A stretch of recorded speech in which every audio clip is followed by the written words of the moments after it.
So here you just go to, all of you are observing the screen, right?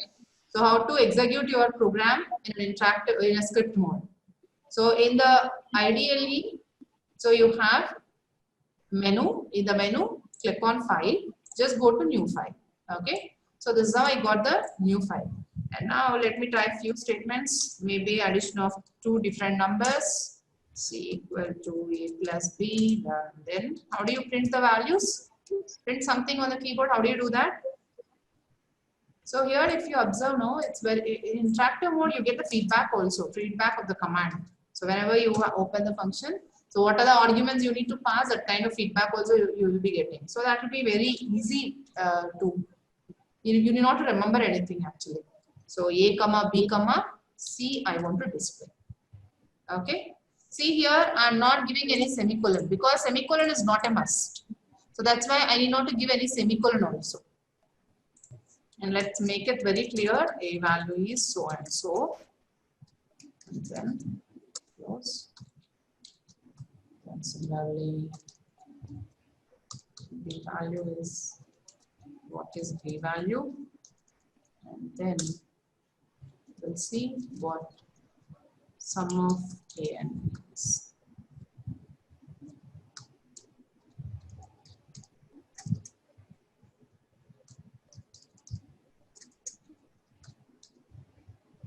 So now I have A, B, C, right? Yeah, C. So just save file. So you can save it. Either you can click Control yes or you can save it. So once you click on Control yes, then where do you want to save your files? So you need to choose some location wherever you want to save. No, so you just give that location. Maybe something like here. I'm going to save. I'll be creating a new folder. So let me create a new folder for Python. So now, so you just create some folder. It's already there. Yeah, it's already there. Good. So a Python folder is there, and in that folder, I'm just creating saving the file with the name add. Okay, and because it's a Python file, your file will have an extension .py. Automatically, it will be given an extension. See, I've saved it with add, and the name of the file is add. And what is the extension of the file? Can you see here? Observe here. .py. .py. Yeah, .py. So .py, that is the extension of your file, and that indicates it's your Python file. Okay, and now let's try to execute your file. Where did you store your file? So I store file on the desktop. Okay, on the desktop I have a folder Josna, and in that I have a folder Python. And you just go to that location. This is a simple way to do it actually. So you just select that path. See like this. So I'm just selecting it with mouse and then press CMD. So that opens the command prompt directly in that path. So that after opening the command prompt, I need not to change the path, change the directory and all. Are you getting my point? Yes. How many of you understand this? Understood. Shall I repeat? Yes, Once ma'am. again, repeat, ma'am. Yes. What do you want me to repeat? Yeah, anyhow, okay. So how to create a file is you just you are opening. Yeah, let me start. It will take just 2 minutes because all of you should From the execution. please focus and then try to understand. Okay. So you just open your Python ideally, or Python, just give Python. So then this Python command prompt will appear. And if you want to execute any command here, you can execute it here. But if you want to write any program, then go to file menu, then click on new file. Okay. So then it will create one file for you, and we'll be writing a program just for displaying hello Vignan. Okay. Hello Vignan CSC, something like that. So this is my program. Assume this is my program, and I'm going to save it. Okay. So instead of doing this, if I execute it here, what happens? Simply, so it will come like this. But whenever I come here, I want to save this program. I want to make it permanent. So how do I do that? You can save it. File, go to save, and wherever you want, you just save it. So in my case, I'm going to save it in a location on desktop, and I'm creating a folder Jyotsna, and in that I have a folder Python, and in that I'm saving this, and Python. this is just hello program. So my program name I'm giving it as hello. And like Java, there is no restriction. In Java, there is a restriction, right? So your file name must be, of the same as a class name. The main. I'm small one. In my in my Class name. Python IDL is not coming, ma'am. Only Python 30. What? What? Python IDL is not there, ma'am. Where? In my laptop, it is showing only Python 3.7. Oh, you just install the software with Python ideally, okay? Okay. Huh. Thank you. So then you just click on, you just create a file name, select a file name of your interest, and then save, click save. Now your file will be saved with the name hello.py. An extension will also be included, okay? So if you want to execute that, what you can do is, just go to that file wherever you saved. So where is my file? Do you remember the path? On the desktop in the folder Those folder, Python. right? Just go there and then click on that path. Then the whole path will just mouse click. Give a mouse click in this file path. Okay. Then you just give CMD. CMD. Then that opens your command prompt in that path itself. Ala kakunda aithe, if you directly open CMD then Python and chepte, again you need to change the directory and all. CD. Yes, ma'am. Dadanta cheyali. So you can avoid that actually. This is much simpler. So you can do this. And now I want to execute the Python file. How do I execute the Python file? Python is a command to execute your Python command. There is no compilation, right? You need not to have any compiler to compile your Python. It's an interpreted oriented language. So there is no separate compilation step. So Python space, what is that file name? Hello.py. Hello. Right? Hello. Of course, you need to have an extension also at the end. So how do you execute your any program? Python space. Python is the command to execute. Python space your file name .py. So you better write, because all these statements, no, I cannot. This will not be recorded also. Only whatever is in the PPT, that will be recorded. Maybe my voice will be recorded, but these statements will not be recorded, I guess. Okay. So you better take the running notes, and also to make yourself focused on the class, you better take running notes. Otherwise, I'll be teaching, you will be listening, and tomorrow you will forget everything. Ma'am, without this we can use shortcut keys, no? Running notes. Huh? Shortcut keys we can use, no, ma'am? Yeah, you can use actually. You can use. You can use. Yes. Where in the ideally you are saying? Yes, ma'am. Directly without this process. Yes, you can do that also. That is also possible. You can do that. You can directly run your program there. But once a student must know all these things. That's why I'm teaching. Okay. Okay. You better know this. Okay. Otherwise, directly yesterday I have shown online compiler there itself I can show. Nothing you need to do. You just click on the run button. But I'm telling in ideally, ma'am. You had to know all these things, no? Yes, That's ma'am. right. Okay, ma'am. Is that fine? Yeah. Fine. So this is how you can execute a Python program. Fine. Now you can see the output here. So this is how you can execute any Python program.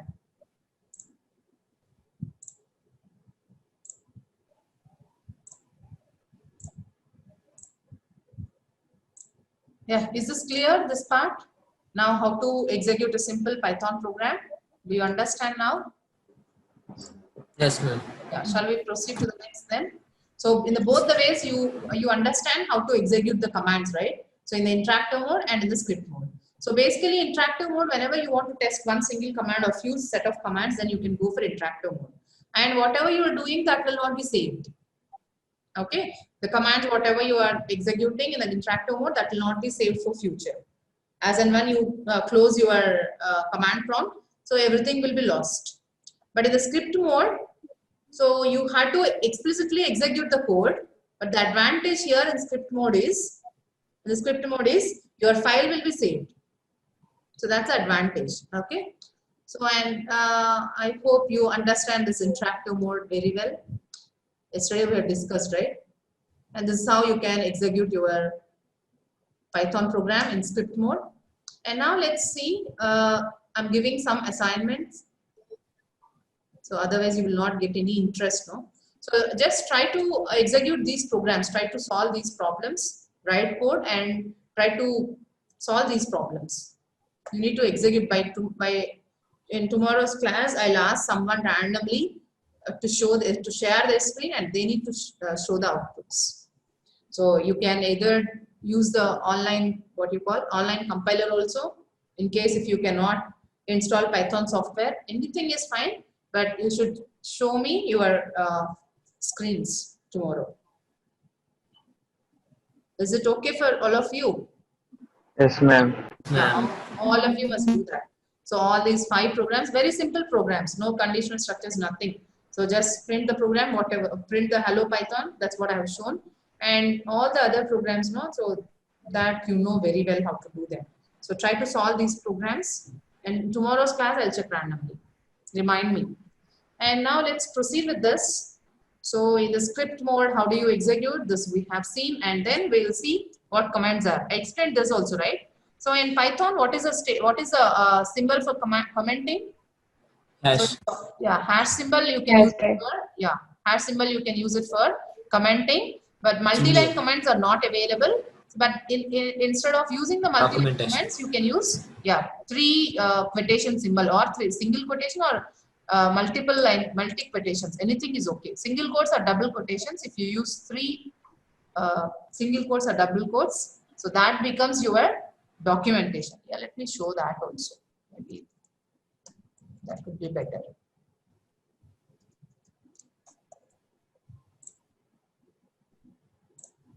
I'll show you that. So I'm going to write a program to add 2 numbers. So then I'm using single quotes. Instead, you can actually try, multiple lines also. So then I'm closing it with 3 single quotes again. So if you start with 3 double quotes, then you should end with 3 double quotes. Okay. So if you start with 3 single quotes, then you should end with 3 single quotes. So these 3 single quotes, that is a symbol for the documentation. So wherever you want the documentation, you can do that. So I'm just going to display print addition of 2 numbers, please.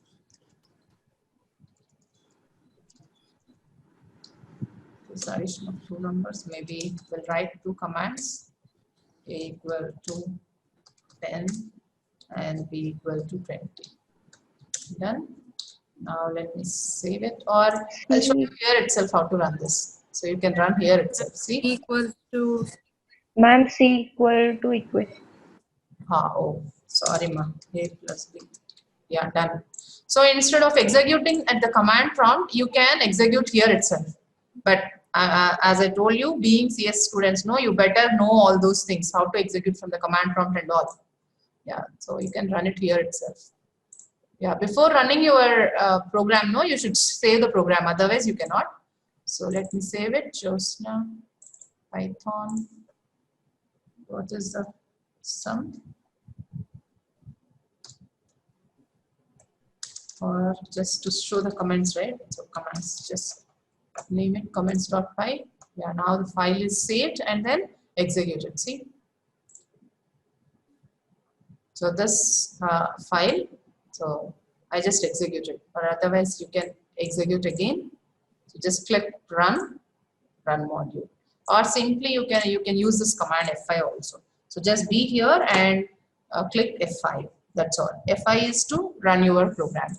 So your program will be executed and then you are getting the output, right? So whatever is there, so it doesn't even care. Your interpreter will ignore all these statements. This is for the documentation. This is for a single line commenting, right? So that's why this statement and these statements are executed or ignored. And whatever you are uncommented, all those statements will be executed. Okay? Is that clear? How to use comments? So you can use even double quotes also. See, I will be using double quotes now. for the documentation symbol, because in Python you can either use single quote or double quote. There is no difference at all. Anywhere, alternatively, you can use single quote and double quote.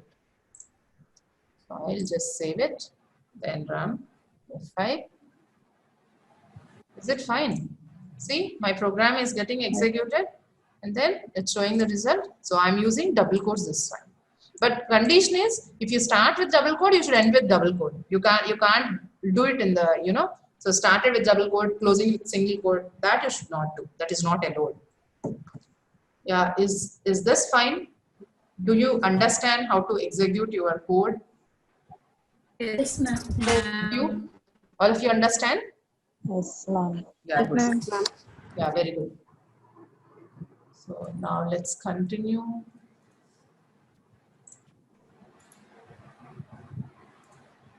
So let's continue the discussion with Python identifiers. You must have studied identifiers in your C programming, your Java programming, in many other subjects also. I think in web technologies and all these courses, you must have used identifiers. What is an identifier?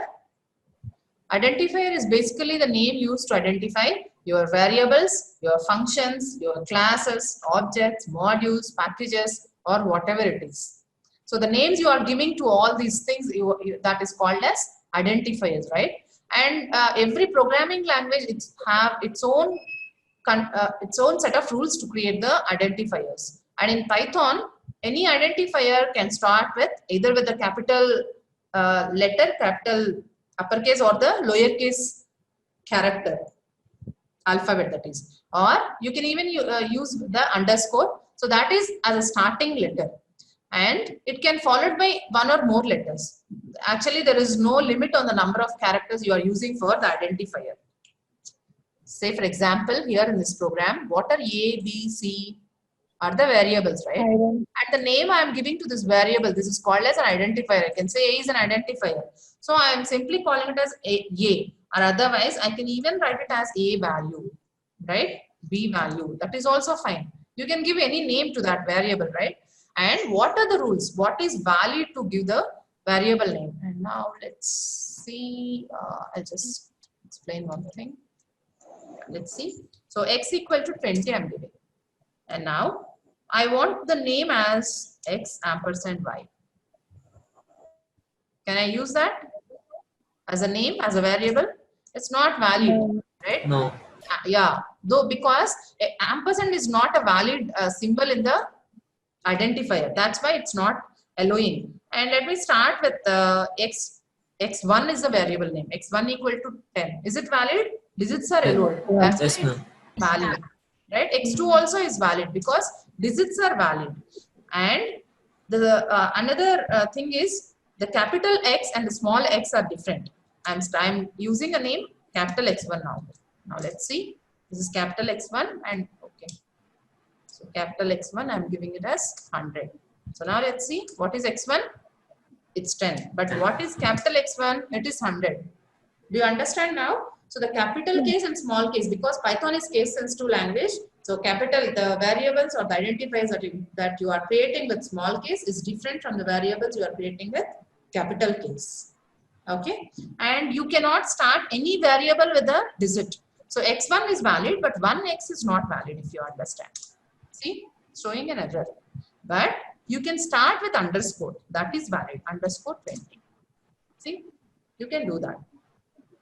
So is it clear now? So what are the symbols that you can use in the identifier? What is an identifier? So identifier is basically the name you are giving to your functions, variables, classes, objects, or modules. And it can start with either capital letter or the small letter or even the underscore. And you can have like digits also, but any of these special symbols are not valid except the underscore. Underscore you can use anywhere, even in the middle also, but any other special symbol is not allowed in your identifiers. Okay, and capital case and small case, that different. So that's what we have seen. And if you observe, no, every language follows its own naming conventions. So like if you remember in Java,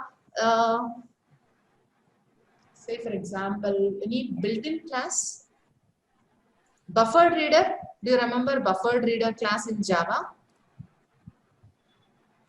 Hello. Yes. Buffered reader. Yeah. How the naming is? B is B capital, R is capital, right? Buffered reader. Because the naming convention that is followed in Java is for classes, every word is capitalized, right? That is the naming convention that is followed in Java. And similarly, if you observe lang package, L-A-N-G lang. So how the naming convention is for packages? Packages is all small case, Yes. right, in Java. So that is the naming convention followed in Java. And let's see what is the naming convention that is followed in Python. So in Python also, the class name starts with an uppercase letter and all other identifiers starts with a lowercase letter. So means functions or packages, all other things, the whatever you are using. So they will be starting with lowercase letters only except the class names. And the identifiers that are starting with the underscore symbol that indicates that they are the private variables. So inside the class you have the private and public naming conventions, right? Access modifiers. And whenever you are using the identifier, whenever you are using the underscore with the identifier, then that indicates that it's a private member. And whenever you are using two leading underscores, then that identifier can be understood as it's a strongly private identifier. We'll see in the later units what is private member and what is a class. I think that is part of 5th unit. At the end of this course, we'll be discussing that. But just to make you understand. So in case if you come across that, you can understand that. So and you can even have the identifiers with two trailing underscores, that is at the end. At the end, if you have two underscores, then that indicates that that identifier is a language defined special name. So that is how the naming convention that is followed by Python. So as of now, you can understand that class name starts with uppercase letter. And the remaining things you can leave it. Maybe you will see the details in the later classes. So now let's see what are the Python reserved keywords. Do you remember what reserved words are? We call them as keywords also. Why do we call them as reserved words?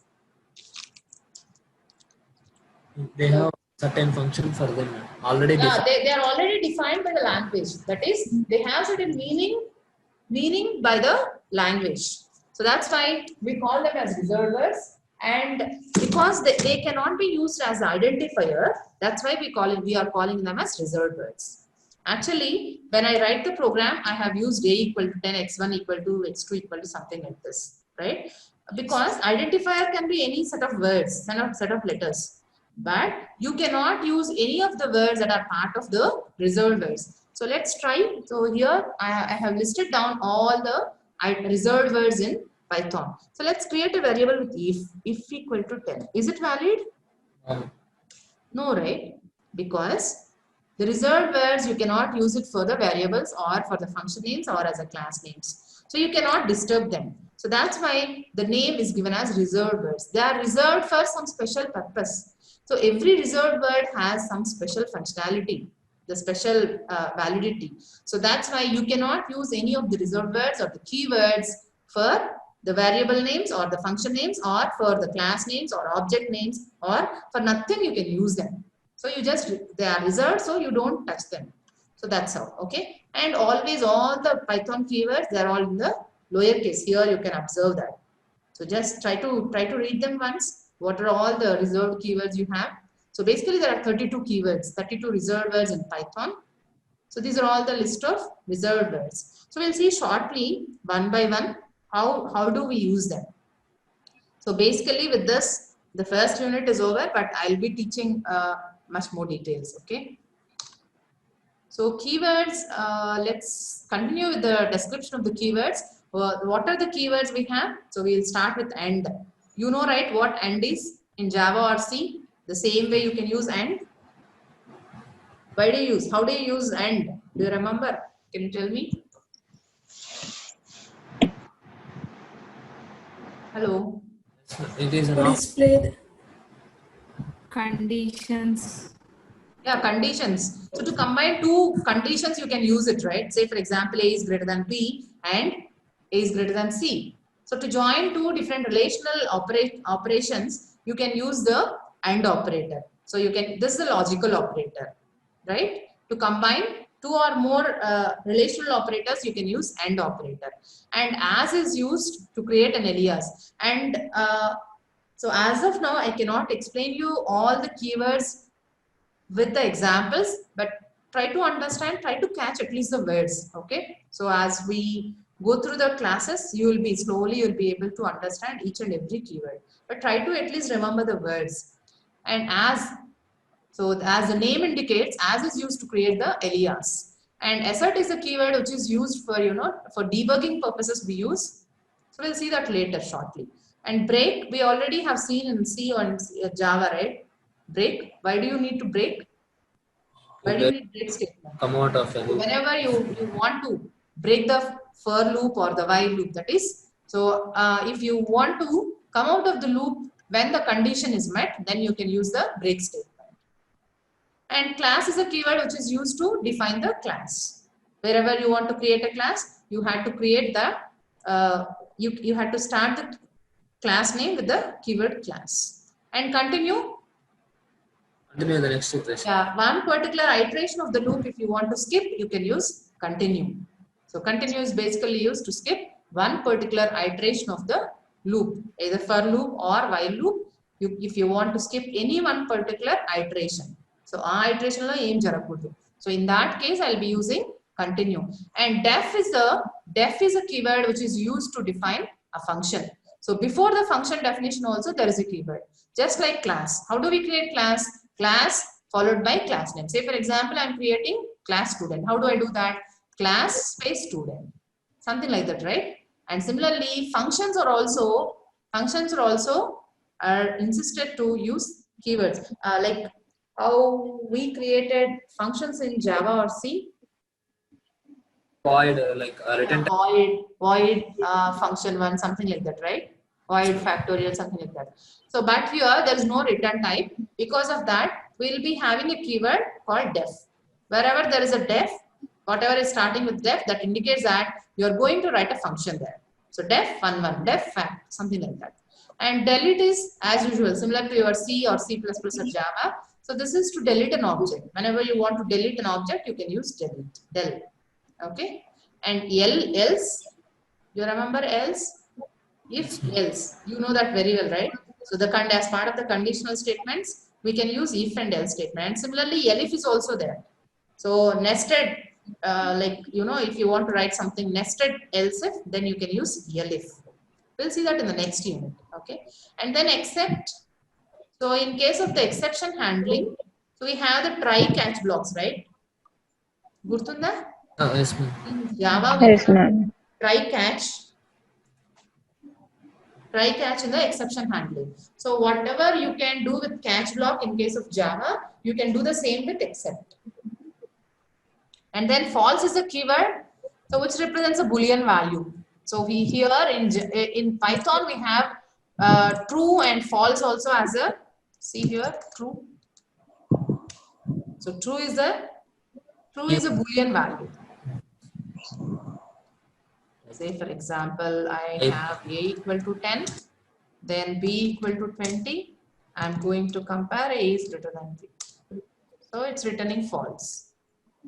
So true and false are also keywords. Even I can assign A equal to true also. That is also valid. Then type of year. Ma? Type of year. అర్థం కాలేదు ఏంటమ్మా? Type ఒకసారి type చూపిరా. Type of year. A equals to 2. Oh, type. Okay, fine. Okay, sure. Boolean. It's Boolean. అదే చూపమని చెప్తున్నాను. Yes, it's Boolean. The type of A is Boolean. Yes, exactly. So that's how you have true and false as a type, data types. Okay. It's a Boolean data type there. So then finally you can use it with exception handling again. So I hope you know what finally is. And even if you don't know also, we'll be discussing that. So as part of your try catch, as an extension to that, finally, so in the exception handling, irrespective of whether your set of statements are giving any what you call exception or not, whether the exception is raised or not. So if you want to execute any set of statements, then you can use finally. And for is to create a for loop. And from is actually to Modules. import a module, you can use from. So how do you import a package in Java? Package import Import How do you item. import a package in by Java? using import. Import package dot Yeah, exactly. Import package, right? So here, so import is the same. The keyword import is here, and that import is to import a package. And from which package you want to import, to tell that you can use from. Okay, there are different ways in Python to import packages, and with Python to specify from which module you want to import. So to specify that, we are using from. We'll see that shortly in third or fourth unit. We'll be having all these. And global, to declare any variable as a global variable, you can use global. And if is, of course, to create any condition structure, you can use if. And in is kind of, you know, it's to check whether the value is. We'll see shortly. There are some special data structures that are available in Python, list, tuple, dictionary, all those. And if you want to check whether a variable is available in these data structures or not, then you can use in. So for that, you can use it. For loop also. Is to compare two variables, A equal to B, right? So similarly, A is B also you can use. It's not exactly is, whether the objects are pointing to the same value or not. To check that, you can use is. And lambda is to create anonymous function. So there are sometimes you don't need to create any function with the name. So without creating any name also, so you might be needing to create a function. So how do I do that is the lambda is a keyword which supports you to create anonymous function. What is anonymous function? Anonymous means without a name, right? So anonymous function is a function without a name. And how do you create a function without a name? By using lambda keyword. And none is to represent a null value. So wherever there is a null value, if you want to represent that, you can use the keyword null. And similarly, there is non-local keyword, similar to your global keyword. So we have seen, right? Global is to create a global variable. And to declare a variable as a non-local variable, you can use non-local keyword. And similar to and or, no, so there is not operator also, and or not. You know these two keywords very well, right? And or not. Yeah, and raise is to raise your exception. So if you want to raise an exception manually, you can raise. And pass is kind of, yeah, maybe I'll be explaining this later because you cannot understand this. So if you want to replace, you are just declaring a function and you don't want to write anything in the function, but you want to execute that code. So in that case, what you can do is you just replace that part with the keyword pass. So for that, pass can be used. So don't worry, even if you don't understand any of these, I'll be explaining each and every keyword again with the context, with the examples. So I'll make it very detailed explanation. Okay, so don't think that we are not getting anything from the class. So just remembering the keywords, just to make you comfortable with the keywords, I'm just giving the explanation. Fine. And return is to return a value from the function, you can use return. And true is similar to false, true is also a Boolean variable. And try is, as I told you, exception handling, try catch block, right? So here we don't have the catch block, instead we have the except block. So try except. So for exception handling, we'll be using the try keyword. And while, similar to for, if condition. So to create a while loop, you can use the while keyword. And with this, with the exception handling itself, you can use with, or with the files also you can use with. So we'll see, I'll explain that when the context comes. Yield also I'll explain in that case, okay? Or you can even remember to generate, to create generator functions, you can use yield. And whoever is working with machine learning applications, so they might be using this yield function. Okay, so these are all the set of keywords. So the takeaway is in Python, you have on the whole 32 keywords. So these keywords are the reserved words, whatever you call. So they cannot be used as identifiers in your programs or whatever it is. So they have, because they have their own purpose. And for that purpose only you can use it. And briefly we have seen how these 32 keywords can be used in your programming. And we'll see shortly each keyword. And I think the time is 2:10. Maybe in the next class, I'll explain that. And in today's class, I'll just introduce you how to read the value from keyboard. and then we'll leave. Okay. In tomorrow's class, I'll explain each and every keyword in detail. So let me explain how to take a value from keyboard. Now let's see. So quotations I already explained. We'll see that later.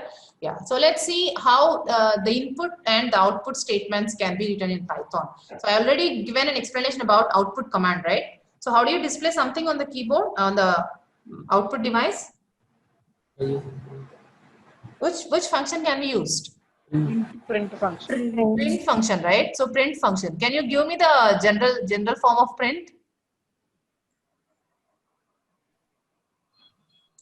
What are the possible arguments for print command? That's what I asked. General format general ga emuntundi ani artham. Generalized statement. Here, if you observe, no, in this statement, what am I doing? I am passing a function, passing a string, then I am passing a integer value, and then I'm closing it. That's all I'm using, right? So general form means, so what are the possible values? In general, how it can be. That's what the general form is. So here you can observe. So you can have a list of values, whatever you want to pass, all the values you can list. And at the end, so you can have a separator. So there are few keywords also with the print function. So Python is kind of, you know, a very special language. So like with the functions also, you can use these kind of arguments. So while discussing functions in Python, we'll see how this can be created. Okay, but as of now, you remember that. So this is also possible to create. You can have separator equal to, end equal to, file equal to, flush equal to. So these kind of assignment operations also can be used in functions. So actually these values are called as, are you getting anything? So these values, separator equal to, end equal to, these are called as keyword arguments. So what are these values here? What is this print actually? Print function which function, right? Yeah, exactly. It's a function. And what are you passing to the function? Whatever you are passing, those are called as arguments, right? So you are passing two arguments in this case. The first argument is a string and the second argument is an integer. That's what you are passing. And if you want, you can pass multiple arguments also. See, I am going to pass three different values. So A, B, C. So that is possible, right? Because the general form is it accepts a set of values. And then you can use some keyword arguments also. And these are all the keywords arguments. So as I told you earlier, you can use either single quotes or double quotes. So as a separator, I'm using three different stars. Okay. By default, what is a separator? And here you can see, right, that help item it is giving. The separator is separator. One blank space. It's a space. It's a single space. And you are changing that to 3 stars. And then you can have end equal to, what is a by default end statement? It's a new line. So instead of single line, I am going to use 3 different end lines. Fine. And the file equal to system.standardout, that indicates that you are going to display. So what is print? Print is basically an output statement. So can you give me examples for the output devices? What are the output devices? Monitor. Yeah, Monitor. Printer. Speakers. Yeah, these are all the different devices. Of course, print is an output device, but to which device I want to, your message has to be sent. That should be known, right?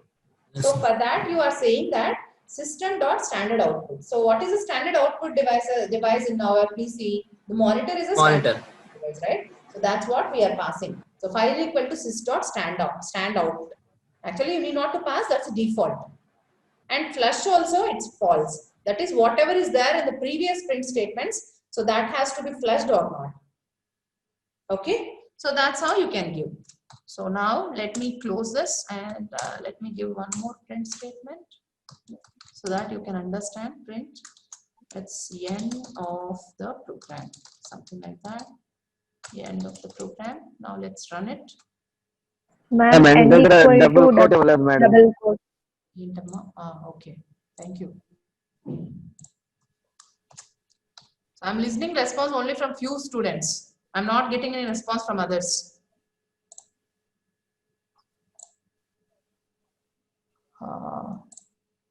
This.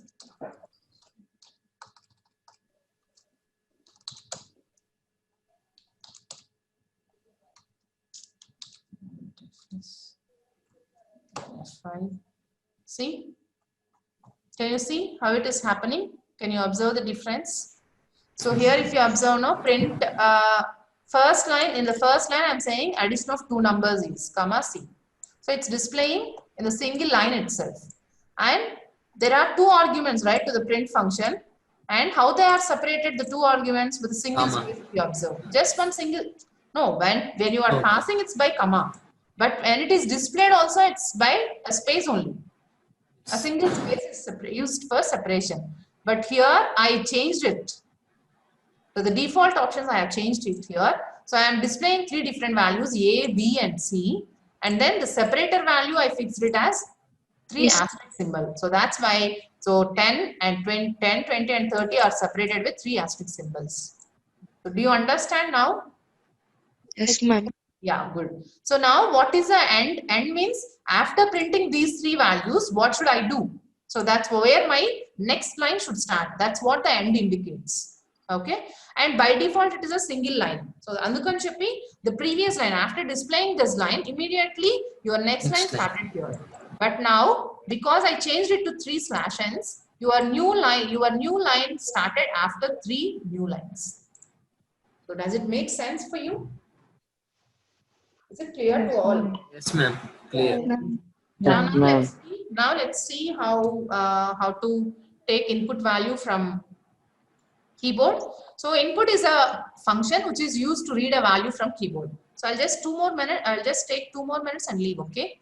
So here we are assigning the values, right? A equal to 10, B equal to 20. Whenever I run the program, I get the same values, because if I want to change that to, say for example, I want to make A as 100, B as 100, and I need to open the program and then I need to adjust the values.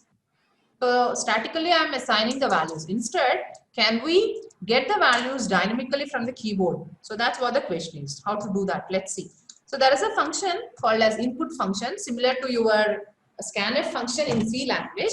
Input is a function which allows you to read a value, and this takes one argument, that is a string argument. Okay. So let's see. And in today's class, maybe I'll just comment it. I'll comment everything. I'll just display A, B, C. That's all. So B value is, so let's read B value also, and B value. Now let's display C value also. Read C value, and C value. Now it's done. So let's save the file, Alt Fs. Let's save. Yes. Now let's run it, F5. Yeah, your program is running. See? So enter A value, it's asking. So what is the A value? You just give that A value. I'm entering it as 10. And now it's asking enter B value. It's asking, right? And the C value, it's asking for C value.